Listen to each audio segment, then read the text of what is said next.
জান্নাতি পোশাক কে সর্বপ্রথম পাবে, কে পরবে? নবী বলেন, আয়েশা রে, জান্নাতি পোশাক সর্বপ্রথম আমি রাসূলুল্লাহ পাবো, কিন্তু আমি নবী সর্বপ্রথম পরব না। সর্বপ্রথম ইব্রাহিম খলিলুল্লাহকে জান্নাতি পোশাক পরানো হবে। কেন জানুনি?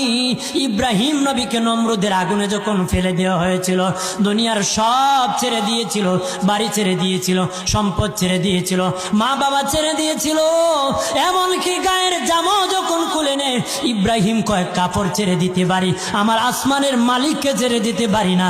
ওই দিন আল্লাহ ইব্রাহিমের সাথে অঙ্গীকার করেছিল, ইব্রাহিম আজকে তোমাকে সকলের সামনে উলঙ্গ করে লজ্জায় ফেলে দিয়েছি ইব্রাহিম, তারপরে তুমি আমাকে ছাড়ো নাই। আমি কিয়ামতের দিন সকলের সামনে মুসলমান, বেঈমান, কাফের, নাস্তিক যারা তোমাকে উলঙ্গ করেছিল, তাদের সামনে আমি আল্লাহ আনুষ্ঠানিকভাবে তোমাকে কাপড় পরায়া দিব।